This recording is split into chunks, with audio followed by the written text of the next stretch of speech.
now HS2 hasn't actually gone anywhere yet, as you can imagine. And they've actually reduced where it's going to go. So I think it's now just going to Birmingham, isn't it? London to Birmingham. London to Birmingham. So it's gone nowhere. They're still building it. Parts of London are just chaotic. It's not happened. Can you guess how much we've spent so far on it? 100 billion. No, not quite. Oh. 27 billion Right. we've spent so far, and nothing's happened yet. And as we've said before, there's 27 billion there. The little old ladies cost 1.5 billion a year to heat. So we could be heating them for the next 20 years, basically, with that money. I think the whole HS2 originally was priced up at 12 billion. Oh, yeah. Yeah, no, it's gone massively. I mean, I think it's well over 100 billion they're talking about now for the thing. But you're right, it was because so much time has passed with inflation and everything else. It's got, and what a waste of money that is, HS2. Because I'm sure you and I take the train to London. You know, we go on the train to London. It's 2 hours from Manchester. It's a fast train. I mean, less reliable than they used to be for some reason. I think that's all to do with COVID and people being lazy. Yeah. It's all to do with the train drivers wanting more money. Yeah. So they started refusing overtime and working extra shifts. That's what was grinding that all to a halt. Right. So that all should have stopped now. Yeah, yeah. Because they got 20% pay rise. So yeah, so this faster train will literally knock like 10 minutes off the journey. So it's pathetic that we're spending this much money on it. I want to talk about the World Health Organization. So guess how much we spend a year on that? We probably give them a couple of billion a year. No, not yet. No, we're giving 200 million a year at the moment. But it's expected to rise to $1 billion. Right. And the reason being is that we are now getting involved in a pandemic preparedness treaty. So because we enjoyed the last lockdown and pandemic so much, we are now investing hundreds of millions of pounds in the World Health Organization to ensure they can then tell us how to impose the next lockdown when it happens, because that's going to come soon, isn't it, basically? I mean, I actually think, are people going to go into lockdown if this happens again? Not for a COVID type thing, no. People will have to see people dying on the street before a lot of people will take any notice again. They've actually damaged us because they cried wolf. So if a pandemic does hit us, which is serious, our initial response will be lax. We'll be going, I'm not locking down. I'm not locking down. Because they've cried wolf. Yeah. They've damaged us by doing the COVID in 2020. Yeah. We'll talk about COVID in a minute. I want to go into the Ministry of Defence. So the armed forces are shrinking. I don't know if you're aware of this. About 70,000 now, our standing army. Yeah, less than a Man United crowd now. And part of the reason is they can't recruit enough people. So you've seen all the adverts on TV where women and all sorts of ethnic minorities are saying these are the people who need to join. And that's why they can't recruit enough. Yes. Because the army used to be a man's man. Yes. Who'd want to join. Yeah. Over decades now, they've turned it pink and fluffy. So young boys full of testosterone now are going, not going there. So they've done it themselves. Yes. I almost joined the army. Oh really? Yeah. What, recently or? No. In my late teens, I was going to join under something called a short-term limited commission. I was going to spend a year in the army, go to university, and then promise 3 years back in the army.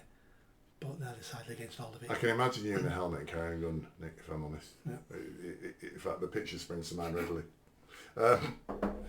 So the MOD has 92 diversity groups in it. These are groups within the MOD working to ensure we have a diverse army, basically. Yeah.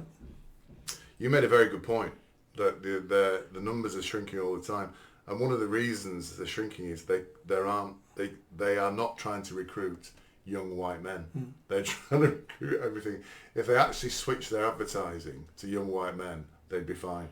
But I think you're right, young white men are no longer interested. But how much are we spending on those 92 diversity groups to try and encourage a very, very small... And of course you're going to get less people, because the minority by its very nature, there's not many of them, are there, basically?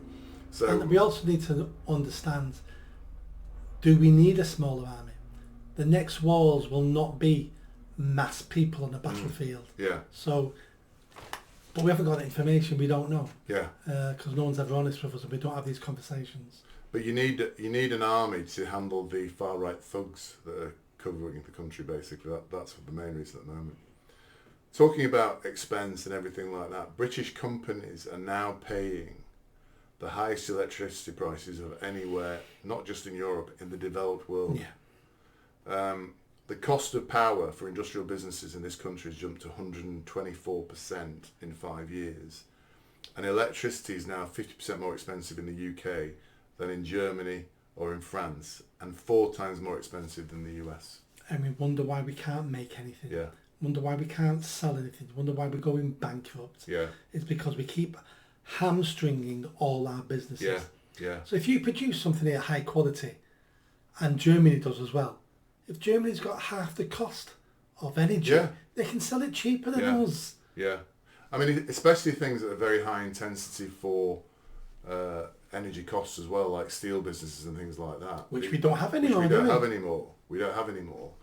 And we discussed, didn't we, last week, I think, the fact that Tata Steel has just taken 500 million off the government and is opening a steel plant in India, basically.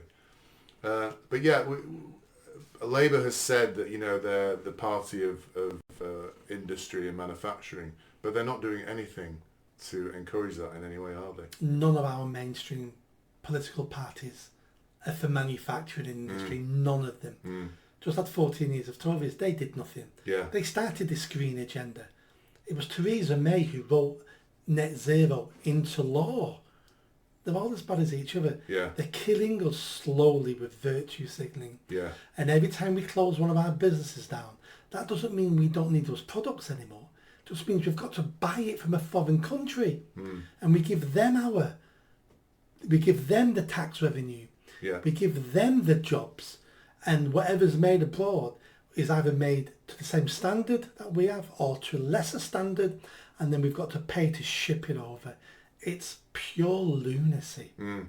We are, and a lot of it is driven by this so-called green agenda. And I think we were talking about Lammy before. Lammy I think he said climate change is one of the biggest issues facing in the UN. He said climate change is more serious than terrorism. That's what he said at the UN. I mean, it's just imbecilic, this, isn't it? But as a result of that mentality and thought process, because Starmer should be saying, don't say stupid things like that to Lammy, but he won't, will he? He won't stop him from saying that. They probably believe it. A lot of them believe this lunacy. The CFD subsidies in August, and that's subsidies relating, this is basically funding things like wind power and all, wind turbines and all that. So in August alone, they were £237 million in 1 month. So we, the taxpayer, are subsidising in 1 month £250 million for wind turbines and all that jazz, basically. It's 12% of your electricity bill. All right, is a green tax. Is that the CFD thing? Is it? Yeah, 12%. Yeah. So we could reduce all electricity bills across the country tomorrow.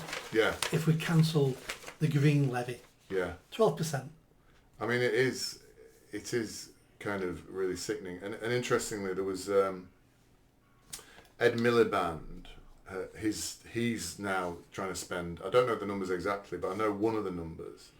So he's got this net zero drive around landlords and rented accommodation. Yep. Apparently they've estimated the cost of converting all these houses to meet his agenda is 36 billion. That's what it's going to cost us, either as people who are landlords or consumers or whatever it might be, to try and meet these awful climate change targets. 36 billion, that's just for houses alone. God knows how much everything else is going to be costing us. The money that's been spent on this obsession with green is ridiculous. Did you enjoy that video? I think you did. Come on now, hit that bell, subscribe, comment. Let's build this channel. I need more followers, I need more subscribers. Be part of the journey. See you soon.